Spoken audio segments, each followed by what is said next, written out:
Good evening, ladies and gentlemen. Again, my name is Lape Adeoti, and I hope we've all had a tremendous week and we're starting to enjoy and have a nice rest for our weekend. Today, I decide to share on the wisdom that myself and my family have learned in the book of Proverbs. Throughout the month of June, we've been studying the book of Proverbs. And I know most of us must have studied the book of Proverbs in the past, just like us as well. But the book of Proverbs happens to be one of the chapter in the holy book that I believe that one can never get tired of studying it, because in the books of Proverbs is all the secrets of life, how to live daily, every areas of life, every challenge that one can come across, every issue that one might try to resolve. Basically, is the day living chapter that is can guide us in our day-to-day living in this life. So I will be starting with chapter 1. The first lesson that we were able to learn from chapter 1 is wise men never stop learning. Proverbs 1:5 says, let the wise hear and increase in learning, and the one who understands obtain guidance. This message is stressed a lot in the book of Proverbs. That is, wise men take correction, they listen to what people have to say, not necessarily have to obey what people have to say, but have the listening here and never stop getting wiser. The book of Proverbs chapter 1 says the fools actually reject advice of others. Chapter 2, the second lesson we were able to learn is if you seek wisdom, you will find it. Proverbs 2:4-5 says, if you call out for insight and raise your voice for understanding, if you seek it like silver and search for it as for hidden treasure, then you will understand the fear of the Lord and find the knowledge of God.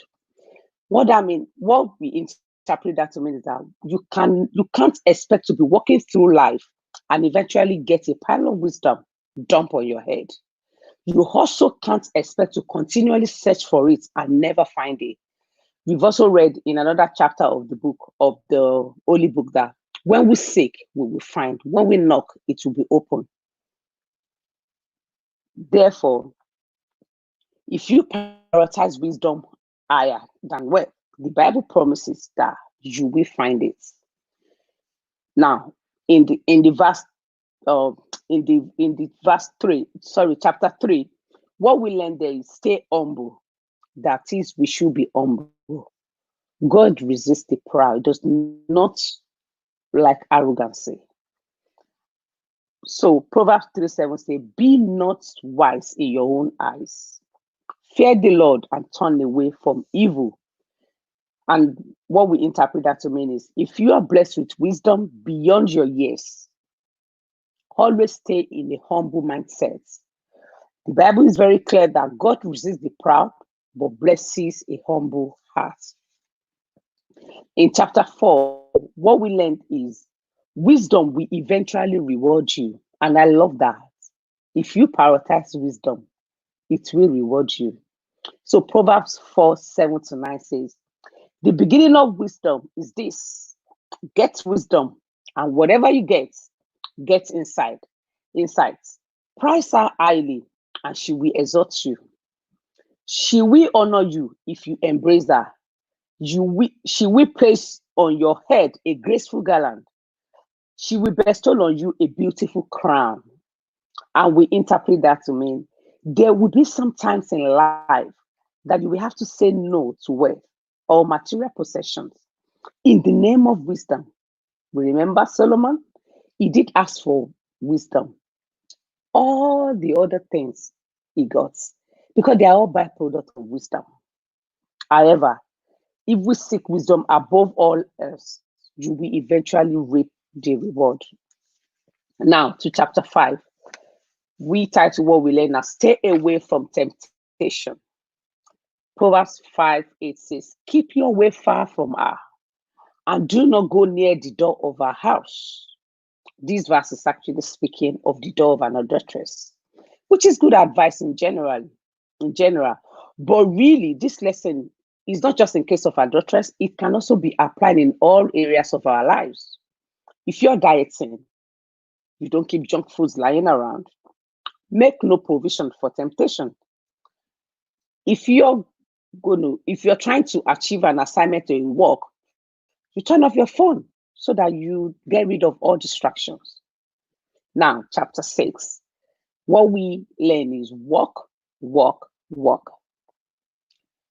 Proverbs 6:6-11 says, go to the hands, O sluggard. Consider our ways and be wise.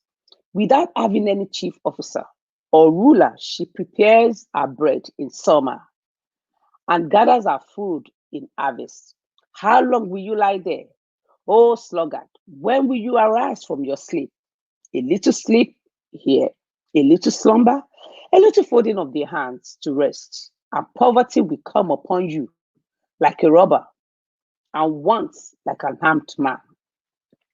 What we interpret this to mean is that we should not be lazy. We should never embrace the spirit of laziness. Wise men are always at work. That doesn't mean you won't take rest. After all, God Himself took rest on the seventh day. Don't waste your time watching Netflix all the time or playing video games.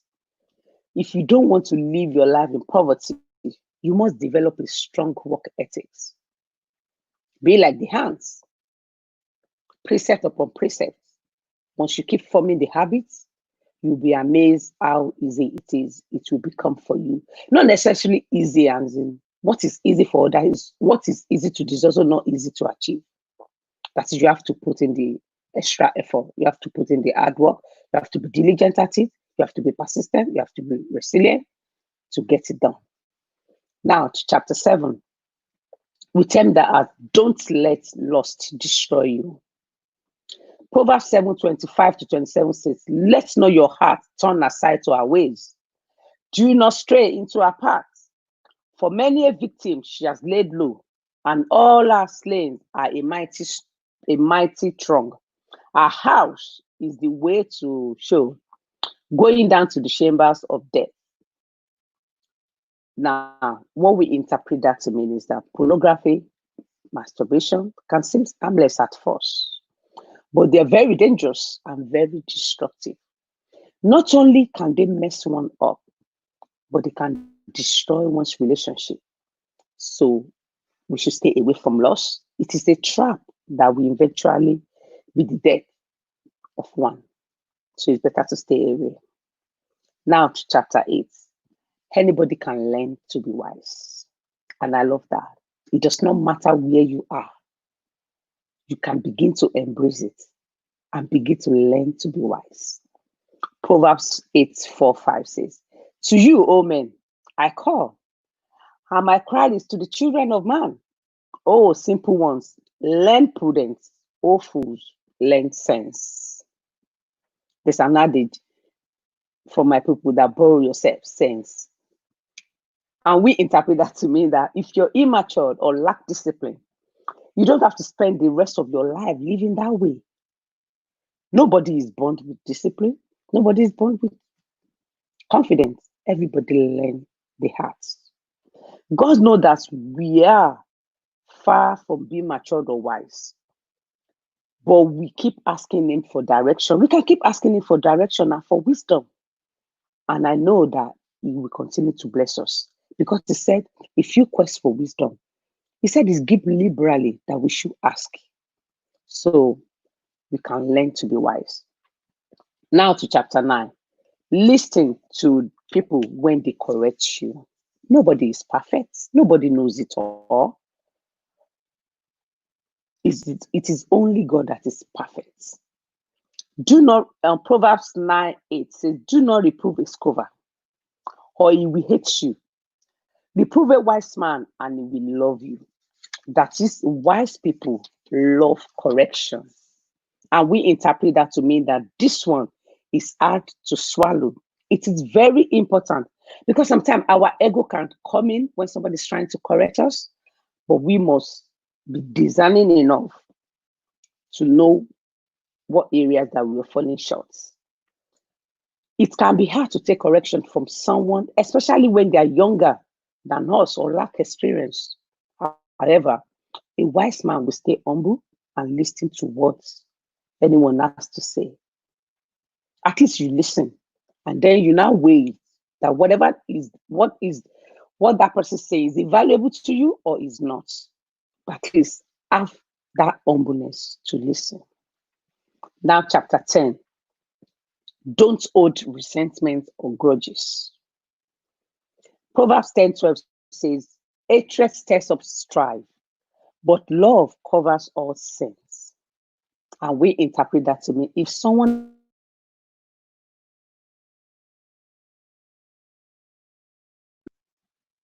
sorry, my internet is playing.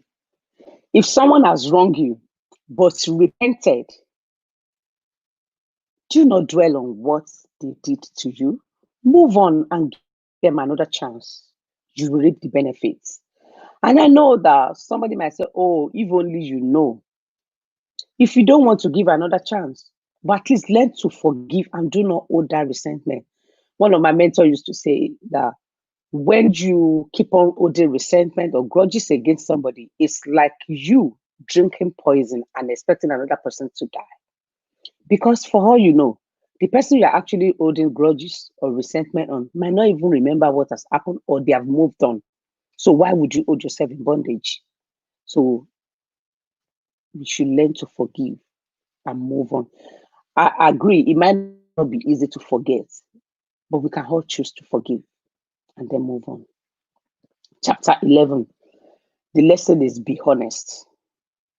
There's what is called integrity of character, ethics, be honest.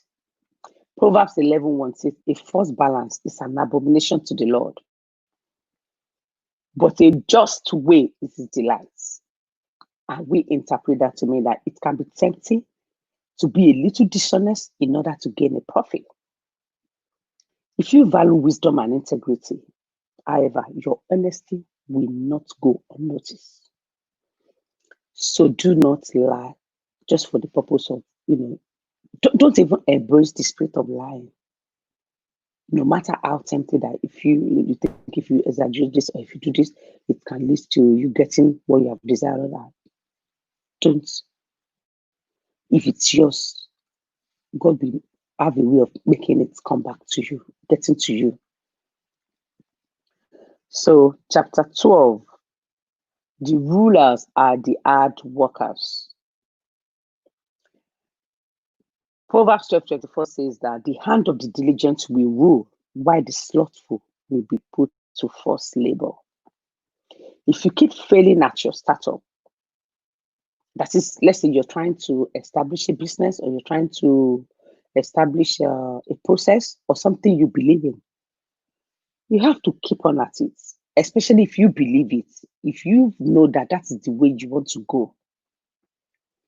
I believe that if the dream is big enough, the fact does not count. That does not mean that that thing might become easy. That does not mean that you will not face challenges, but you have to be resilient.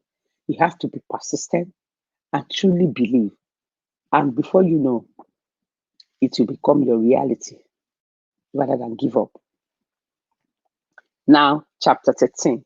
Stay away from get rich quick schemes.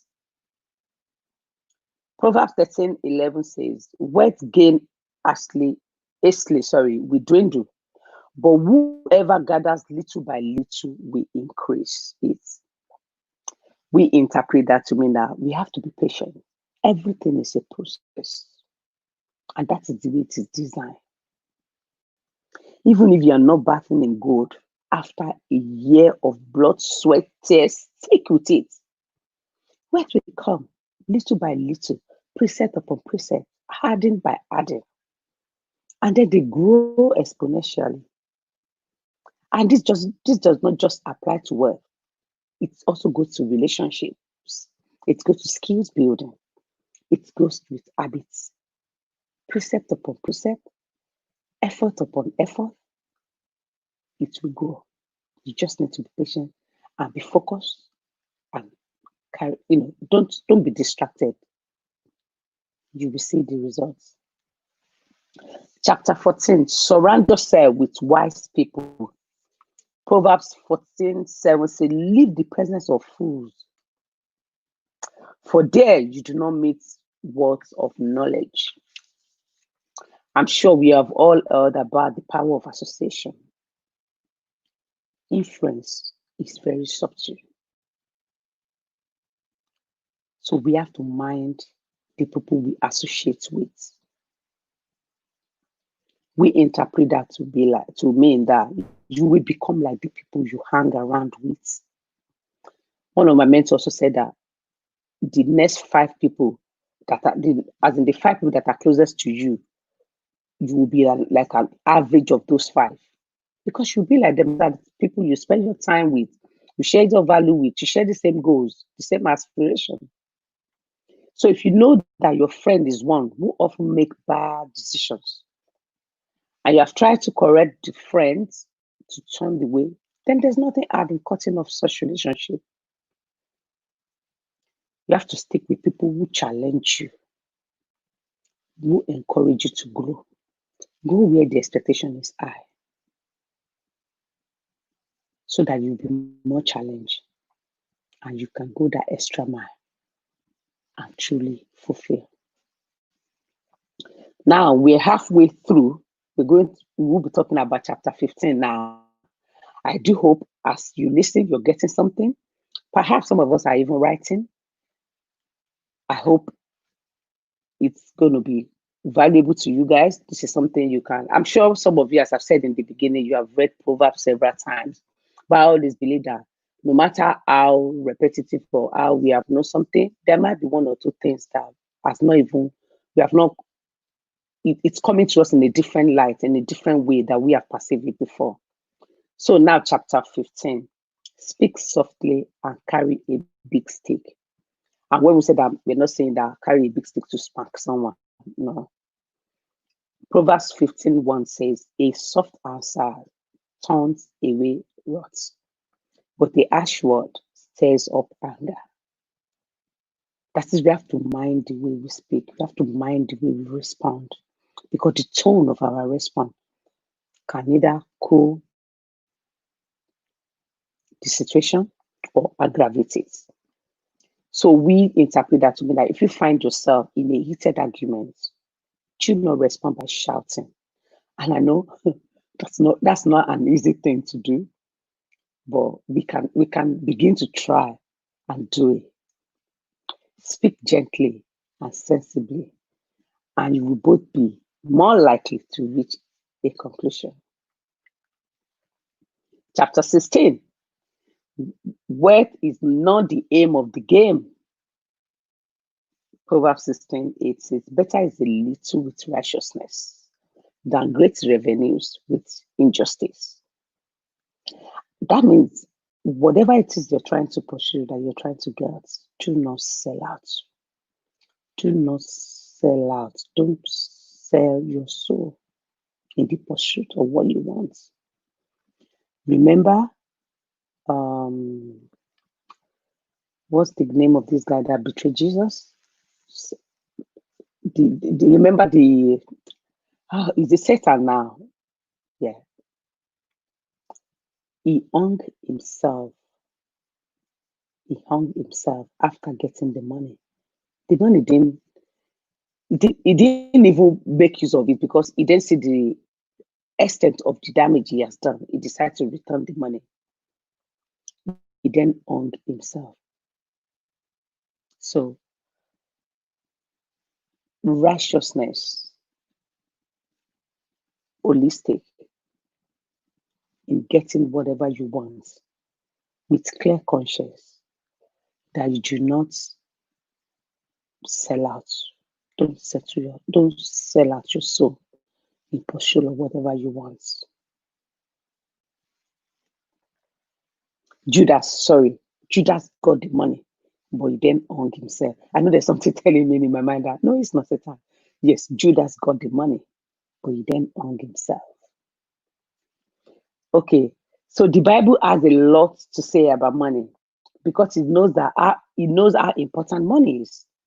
It is great to have the financial freedom to travel the world around and do what we love. However, your integrity is even more important. So be happy with what you have in the pursuit of what you want. Never be satisfied with status quo of mediocrity, of average, especially when you know that you could do more, when you know that you could be better. Become all you can become, but don't let money control you. Money is meant to be our servant. It is our servant, basically. It's a very good servant, but a very bad master. So do not make it your master. Put money where it belongs, and that's a servant. All right? And it will serve you well. Now, chapter 17. Use trials to grow. Proverbs 17:3 says, the crucible is for silver, and the furnace is for gold, and the Lord tests hearts. We interpret that to mean that it is not easy to make it through tough time. It can be very challenging. But this verse says it all. When we go through the furnace, we come out as gold. Remember that song? Refine fire. My long desire is to be holy, set apart for you, my master, ready to do your will. So whenever you're struggling, know that you will come out of that situation. Every situation, every tough time has got expiry dates. It will not be like that forever.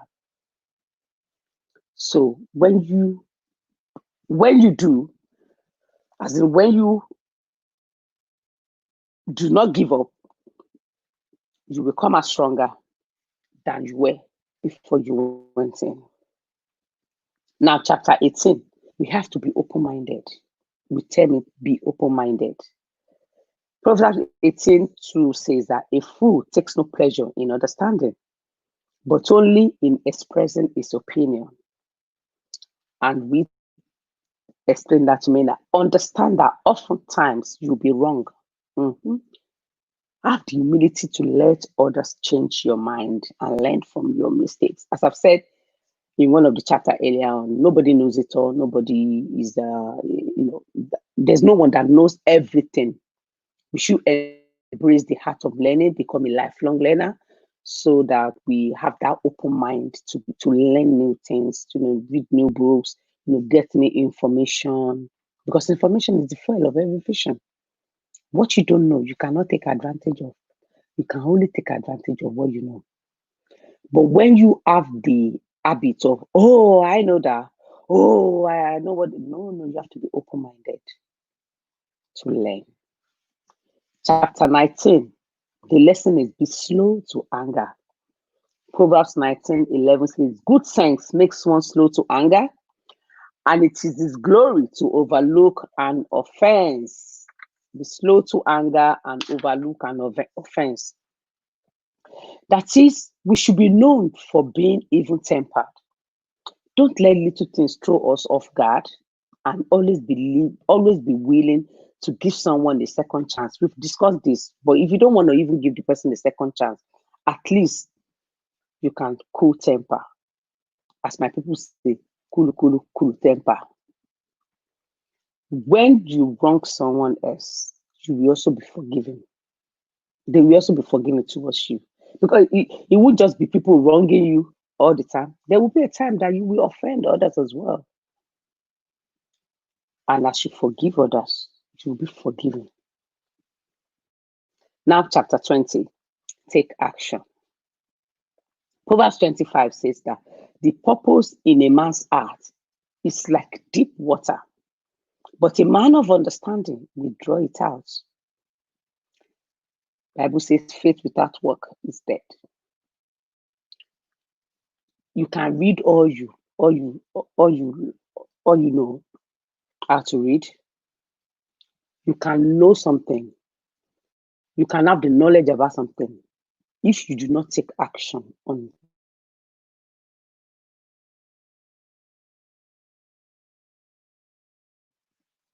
sorry, again, my internet.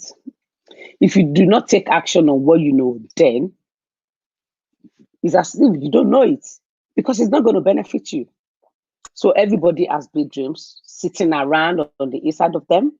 Very few we actually draw from that where I've fulfilled.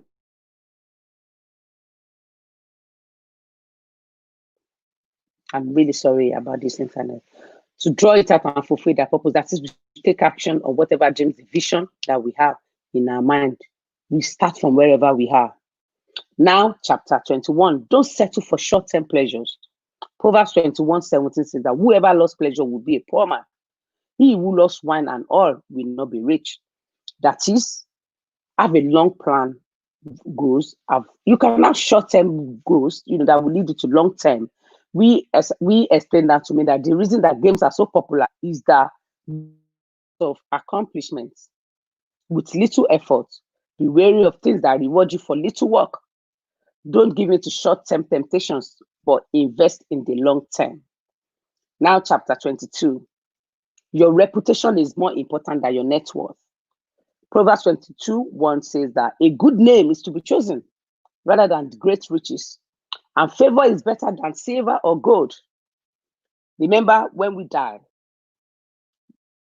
do you want to be remembered for how much money you left behind, or for being an honest and uplifting person? This is why the book of Proverbs stresses the importance of honesty and integrity over wealth. They will always serve you better than money ever could. That is the lives you impact, the lives you touch, eternal legacy. That is what you'll be remembered for. Chapter 23, be a man of discipline. Do not withhold discipline from a child. That's Proverbs 23:13-14. Do not withhold discipline from a child. If you strike him with a rod, he will not die. If you strike him with the rod, you will save his soul from sure. And I know some people, especially in the Western world, say, oh, don't smack the child. Talk to the child, they will listen, they will understand. But I must admit, there's sometimes that the foolishness in the child is just the rod that will help it out. Not that you beat the child to the extent of, endanger the child, but, little spank here and there. Yeah. That won't do the child any harm. Not only should you discipline your children, but practice the self-discipline in your own life. Let others praise you and be your toughest critic. Don't accept your mistake and strive to be better. You will thank yourself later. That is, we should always strive to be better, to do, to improve, basically, just to improve. Because there's always room to improve. Chapter 24 says, the lesson we learn is do not seek revenge. Proverbs 24:29 says, do not say, I will do to him as he has done to me, or I will pay the man back for what he has done. That is eye for an eye, evil for evil. The best revenge is to beat out the competition with hard work. The result is the name of the game. Let your result do the talking. If you try to seek revenge against your enemy through name calling or sabotage, it will not end well for you either, because vengeance belongs to God. Now, chapter 25, repay evil with good. If your enemy is hungry, now, Proverbs 25, repay evil with good, and I will be reading.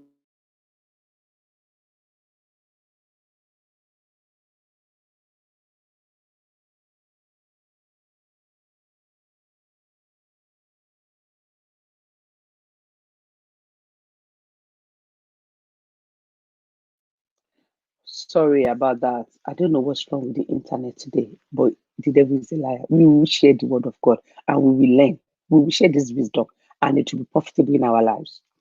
Okay, where am I? Chapter 25, repay evil with good. So Proverbs 25:21-22 says, if your enemy is hungry, give him bread to eat.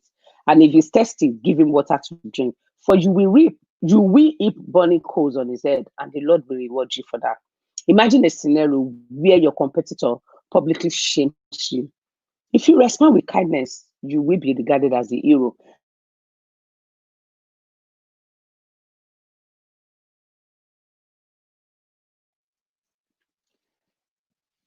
We continue. And your enemy will be put to shame. It is very difficult to do so, but God will reward you for it. Now, chapter 26, do not repeat your mistakes. Proverbs 26:11 says, like a dog that returns to his vomit, a fool will repeat his folly. Mistakes are inevitable, as we have said. We are all going to make them. Everyone's and you're going to vomit. But when you do, learn why that has happened and resolve to never do it again. The fool is not the one who makes a mistake, but the one who continually makes the same mistake without learning from it. Learn from your mistake. Do not repeat it. Learn from it. Now, chapter 27, leave the bragging to your fans. Proverbs 27:2 says, let another praise you and not your own mouth, a stranger and not your own lips. Not only is the cocky man resented by the majority of his viewers, but a compliment that comes from someone other than yourself is more credible. Do not brag. Let your actions speak for themselves. Chapter 28 says, don't give it to fear. Proverbs 28:1 says, wicked flee where no one pursues, but the righteousness are bold as lion. So often we run away when nothing is actually chasing us. Be as bold as lion and stand up to your fears. In most scenarios, you will find that there's nothing to be scared of in the first place. There's nothing to fear except fear itself. Chapter 29, the lesson is people will support your integrity. Proverbs 29:2 says that when the righteousness increase, the people rejoice. But when the wicked rule, the people groan. What good is it to reach to the what good is it to reach to the top of the ladder if everyone is booing you? This is why it is important to implement the previous lessons of character. Don't boast, be honest, stay humble, speak softly, and you will have everyone's support in your climb to success. And chapter 30, respect your parents, honor your parents that may be well with you. Proverbs 30:17 says, the hide amongst a father and scorns to obey a mother will be picked out by the ravens of the valley and eaten by the vulture. The Bible is really big on obedience and respect when it comes to your parents. I think honor your father and your mother that may be well with you with long life, God satisfy you. It is one of the verses in the Bible with a promise. So we should learn to honor our parents. The Bible did not say, the Holy Book did not say, if they look after you or they took care of you or they didn't abandon you when you were child, say, oh, you just do your part, the part that God has covenanted you to do, and you will reap the reward. I hope that this 30 lesson have been valuable to you. I know there's a chapter 31, which most of the time is based on a virtuous woman and is a deliberate action to live that out. And my encouragement for every woman is to try and be a virtuous woman so that their husbands, we call them blessed, their children, we also call them blessed. And if you're not married, your friends, everybody will know that this woman is truly a woman of God that is truly making impact and touching lives positively. May the good Lord continue to keep all of us. May we continue to fulfill our purpose and our destiny. May we not be cut short in life. May we not sell ourselves short. May we not pursue that which God has not purposed or ordained for us. May our life be in line with the purpose of God. That truly we will finish well, that we will not falter, that we will not fail, and we will not fall by the wayside. God bless you. And thank you for your time. Thank you for listening. I hope you have been able to get one or two values out of my discussion. And I'm really sorry about the internet. That is totally out of my control. I don't know why I did that, but anyway, yeah, it is what it is. Have a nice evening. Bye.